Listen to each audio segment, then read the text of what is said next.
दोस्तों, अगर आपका मोगरा प्लांट ग्रोथ नहीं कर पा रहा है या इस तरीके से उसमें फ्लावरिंग बंद हो गई है, तो आज मैं एक ऐसे फर्टिलाइज़र के बारे में बात करने वाली हूँ जो बिल्कुल फ्री का है, आपके किचन में उपलब्ध रहता है और जिसके इस्तेमाल से आपके पौधे पर नई ग्रोथ शुरू हो जाएगी, उसमें कलियाँ भी बनना स्टार्ट हो जाएंगी और फिर पौधा फ्लावरिंग भी करने लगेगा। और वह फर्टिलाइज़र कीटनाशक का भी काम करता है। तो दोस्तों, वह कौन सा फर्टिलाइज़र है और उसका इस्तेमाल कैसे और कब करना है, संपूर्ण जानकारी मिलेगी इस वीडियो में। तो प्लीज़ वीडियो पर अंत तक बने रहें, बिना स्किप किए पूरा देखें ताकि सारी जानकारी आपको मिल सके। जानकारी अगर पसंद आए तो लाइक करें, शेयर करें और चैनल को अभी तक सब्सक्राइब नहीं किया है तो प्लीज़ चैनल को भी सब्सक्राइब करके बेल आइकन को प्रेस कर दें ताकि सारे अपडेट्स आपको मिलते रहें। नमस्कार दोस्तों, स्वागत है मेरे YouTube channel gardening with Poonam में। दोस्तों, मोगरा से फूल पाने के लिए कुछ महत्वपूर्ण कार्य करने पड़ते हैं, तो उनको जान लेना आवश्यक होता है। जैसे सबसे बड़ी बात तो यह है कि इसकी प्रूनिंग करना बहुत ही आवश्यक होता है। जब इसकी प्रूनिंग की जाती है तब इसमें नए नए शूट्स निकलते हैं और इसमें ब्रांचेस का विकास होता है, तब इसमें फ्लावरिंग भी अधिक संख्या में होती है। एक बार जब आपका पौधा फ्लावरिंग कर चुका होता है तब इसकी प्रूनिंग जरूर कर देना चाहिए और प्रूनिंग वहीं से करना चाहिए जहाँ से 2-3 पत्ते निकल रहे होते हैं, यानी कि नोड्स के पास से। जब आप नोड के पास से प्रूनिंग करते हैं तब वहाँ से फिर नई नई शाखाएं निकलती हैं और फिर उन्हीं में कलियां बनती हैं। दोस्तों, जो ये लंबे लंबे हो जाते हैं ब्रांचेज, जो शाखाएं जो लंबी हो जाती हैं, इनमें कलियां नहीं बनती हैं। जो नए नए निकलते हैं, छोटे छोटे जो रहते हैं, जो प्रूनिंग करने के बाद नए शूट्स निकलते हैं, उन्हीं में कलियां बनती हैं। प्रूनिंग करने से आपका पौधा घना भी होगा। जब आपका पौधा घना होगा तो फिर उसमें फ्लावरिंग भी ज़्यादा होगी। दूसरी महत्वपूर्ण बात यह है कि आपका पौधा कम से कम 5 से 6 घंटे की धूप में रहना चाहिए। जब आपका पौधा 5 से 6 घंटे की धूप पाएगा तभी आपका पौधा ठीक तरीके से ग्रोथ भी करेगा और अच्छी फ्लावरिंग भी होगी। मिट्टी की बात करें तो इसके लिए जल निकासी वाली भुरभुरी दोमट मिट्टी की आवश्यकता होती है और इसके लिए थोड़ी अम्लीय मिट्टी की आवश्यकता होती है। इसका पीएच 5 से 8 के बीच में होना चाहिए, तभी यह पौधा ठीक तरीके से चलता है और फ्लावरिंग करता है। और जो फर्टिलाइजर आज मैं बताने वाली हूँ उससे इसकी मिट्टी भी अम्लीय होगी और इसमें पोषक तत्वों की भी पूर्ति होगी। दोस्तों, आप देख पा रहे हैं, मेरा मोगरा का पौधा है और यह काफ़ी हेल्दी दिख रहा है, काफ़ी हरा भरा है। लेकिन कुछ दिनों पहले यह बिल्कुल बेकार हो गया था, सूख सा गया था, लग रहा था कि यह पौधा खराब हो जाएगा। क्योंकि क्या हुआ था कि इसमें स्पाइडर माइट्स का अटैक हो गया था। तो जब इस पर स्पाइडर माइट्स का अटैक हो गया था तो यह पौधा बिल्कुल सूख गया था, क्योंकि ये कीड़े बहुत ही खतरनाक होते हैं। जब इनका अटैक हो जाता है पौधों पर तो ये पौधों के रस चूस लेते हैं, पौधों के सभी पोषक तत्व चूस लेते हैं और पौधों को बिल्कुल बेजान बना देते हैं। तो दोस्तों, ऐसे ही यह मेरा पौधा हो गया था। ऐसा लग रहा था कि इसको निकाल कर फेंक देना चाहिए, लेकिन मैंने इसको फेंका नहीं, मैंने इसकी हार्ड प्रूनिंग कर दी थी। क्योंकि उसमें जब कीड़े लग गए थे तो ज़्यादा से ज़्यादा प्रूनिंग कर देना ज़्यादा अच्छा रहता है। क्या होता है कि जब उसमें कम ब्रांचेज होती हैं तब उसका ट्रीटमेंट करना ज़्यादा अच्छा होता है। जब ज़्यादा ब्रांचेज होती हैं, ज़्यादा पत्तियां होती हैं, तो उन कीड़ों को छिपने की जगह ज़्यादा मिल जाती है। स्पाइडर माइट्स अक्सर क्या होता है कि पत्तियों के नीचे जो ये शिराएँ होती हैं, इन्हीं में चिपके हुए होते हैं और यहीं पर अपनी कॉलोनियां बनाते हैं, यहीं पर ये रहते हैं। और लगभग खराब भी हो चुकी थी सारी पत्तियां और सारा पौधा। इस तरीके से जब खराब हो गया था तब मैंने इसको कट करके सब हटा दिया था।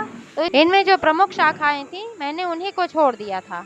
तो अगर आपके भी मोगरा के पौधे पर इस तरीके से किसी भी प्रकार के कीड़े का अटैक हुआ है तो आप भी इसी तरीके से ट्रीटमेंट करें, तो आपका भी पौधा ठीक तरीके से हरा भरा हो जाएगा। तो फिर मैंने क्या किया था कि इस पर मैंने होममेड कीटनाशक का इस्तेमाल किया था। मैंने इस पर नीम की पत्तियों से बना हुआ कीटनाशक का इस्तेमाल किया था। मैंने घर पर ही बनाया था।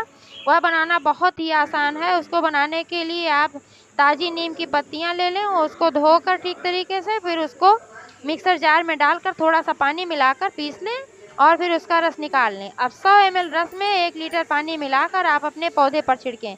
तो नीम की पत्तियां बहुत ही अच्छी होती हैं क्योंकि इसमें बहुत ही अच्छी मात्रा में एंटीबैक्टीरियल गुण पाया जाता है, एंटी फंगल गुण पाया जाता है। तो इसलिए इसके इस्तेमाल के बाद किसी भी प्रकार के कीड़े की गुंजाइश नहीं रह जाती है। यह प्रक्रिया मैंने कम से कम 5 से 6 बार दोहराई थी, क्योंकि जब ज़्यादा लग जाते हैं 5 से 6 बार, 7 बार, कई बार करना पड़ता है, एक बार में जाते नहीं हैं। और साथ में मैंने इसमें कुछ फर्टिलाइज़र भी डाला था। तो उसका परिणाम आप देख पा रहे हैं कि अभी यह पौधा पूर्ण स्वस्थ हो गया है और अब यह एकदम हरा भरा है। अभी इसमें कुछ ब्रांचेस ज़्यादा लंबी हो गई थी, तो देखिए यहाँ से मैंने इसको कट करके हटा दिया था। तो जहाँ से मैंने कट करके हटाया था आप देख पा रहे हैं कि यहाँ से नए नए शूट्स फिर से निकल रहे हैं और इसमें एक के बदले 2-3 ब्रांचेस निकल रही हैं। लेकिन दोस्तों अभी इसमें कलियां बनना स्टार्ट नहीं हुई हैं। तो दोस्तों आज मैं एक ऐसे होममेड फर्टिलाइज़र का इस्तेमाल करूंगी जिससे इसमें कलियां बनना स्टार्ट हो जाएंगी और अभी लगभग 1-1.5 महीने फ्लावरिंग करेगा, क्योंकि उसके बाद यह पौधा डोरमेट हो जाएगा। जब पौधा डोरमेट हो जाता है तब फ्लावरिंग भी नहीं करता है, पौधे की ग्रोथ भी नहीं होती है। तो इसलिए डोरमेट होने से पहले आपको अपने पौधे में अच्छी तरीके से खाद वगैरह डाल देना चाहिए, क्योंकि जब पौधा डोरमेट हो जाता है तब उसमें खाद वगैरह भी नहीं डालना चाहिए, तब वह पौधा ले नहीं पाता है, क्योंकि तब वह सुप्तावस्था में होता है। आज मैं जिस फर्टिलाइज़र के बारे में बात कर रही हूँ दोस्तों, यह है छाछ। इसे कहीं कहीं पर मट्ठा भी कहा जाता है और कहीं कहीं पर इसे छाछ भी कहा जाता है। तो घर में दही का इस्तेमाल होता है, खाना बनाने में भी दही का इस्तेमाल होता है और दही लोग ऐसे भी खाते हैं। लेकिन कई बार क्या होता है, जब दही खट्टी हो जाती है या ज़्यादा बच जाती है तो इसको फेंक देते हैं, लेकिन इसको फेंकना नहीं चाहिए। इसमें खट्टी छाछ का ही इस्तेमाल किया जाता है। इसके इस्तेमाल से पौधा हरा भरा हो जाता है और इसमें अच्छी तरीके से फ्लावरिंग भी होती है, क्योंकि छाछ में कैल्शियम की अच्छी मात्रा पाई जाती है। इसके अलावा इसमें नाइट्रोजन, पोटेशियम और फास्फोरस भी पाया जाता है और ये सभी पोषक तत्व हमारे पौधे को बढ़ने के लिए, हरा भरा रखने के लिए, उनको स्वस्थ रखने के लिए बहुत ही आवश्यक होते हैं। दूसरी चीज यह है दोस्तों कि जो यह खट्टी छाछ होती है यह मिट्टी को भी अम्लीय बनाकर रखती है, क्योंकि मोगरा प्लांट को अम्लीय मिट्टी पसंद होती है। तो इसके लिए 5 से 8 के बीच का पीएच लेवल वाली मिट्टी होनी चाहिए। तो इसमें अगर हम छाछ का इस्तेमाल करते हैं तो यह मिट्टी भी अम्लीय बनाकर रखेगा। अब आइए जान लेते हैं कि छाछ का इस्तेमाल कैसे करना है। दोस्तों छाछ का इस्तेमाल ऐसे ही डायरेक्ट नहीं कर लेना चाहिए, क्योंकि डायरेक्ट करने से मात्रा अधिक हो जाती है तो आपका पौधा खराब हो जाएगा। इसके लिए क्या करना होता है कि पहले छाछ को छान लेना होता है। अगर आप डायरेक्ट दही का इस्तेमाल कर रहे हैं, खट्टी दही है आपके पास, तो आप एक पौधे के लिए कम से कम ज़्यादा से ज़्यादा आप 1 से 2 चम्मच दही का इस्तेमाल कर सकते हैं। उसको ढेर सारा पानी, जैसे 1 लीटर पानी आपने ले लिया और उसमें डालकर उसको घोल दीजिए, फिर उसको छान लीजिए, तब आप उसको पौधे पर इस्तेमाल कीजिए। ज़्यादा अच्छा रिजल्ट पाने के चक्कर में अगर अधिक इस्तेमाल कर लिया जाएगा तो आपका पौधा खराब हो जाएगा। तो जब भी इसका इस्तेमाल करें आप डाइल्यूट करके करें, ढेर सारा पानी मिला करके ही करें।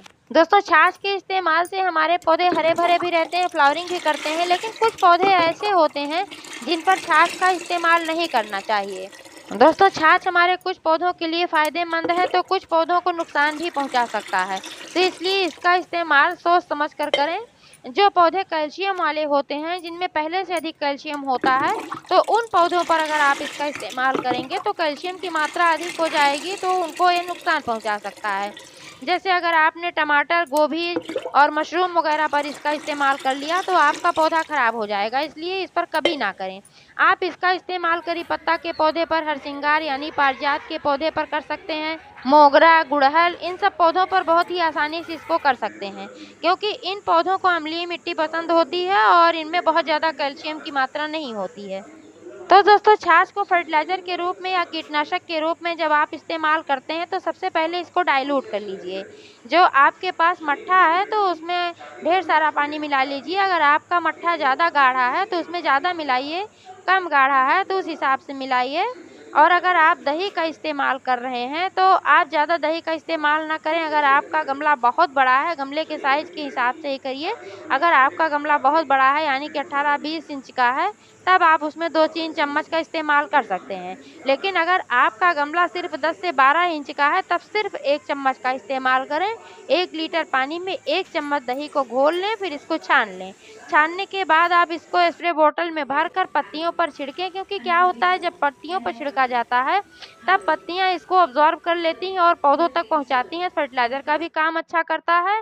और दूसरा चीज़ यह है कि इस पर कीड़े वगैरह जो लगे होते हैं वो ख़त्म हो जाते हैं, और नहीं लगे होते हैं तो लगने नहीं पाते हैं, क्योंकि इसकी जो खट्टी महक होती है उससे कीड़े बहुत दूर भागते हैं। और छाछ में एक ऐसा अच्छा वाला बैक्टीरिया भी पाया जाता है, तो वह जो बैक्टीरिया होता है वो कीड़े मकोड़ों को भी नष्ट कर देता है, खा जाता है। इसलिए इसका इस्तेमाल करके आप कीड़ों से भी सुरक्षा पा सकते हैं। और बचा हुआ जो फर्टिलाइज़र है यानी कि छाछ है, उसको आप गमले की मिट्टी की गुड़ाई कर लें। गुड़ाई करने के बाद उसमें डाल दें। लेकिन इस बात का ध्यान रखें कि जब आप इसका इस्तेमाल कर रहे हैं तो गमले की मिट्टी बिल्कुल ड्राई होनी चाहिए इस तरीके से।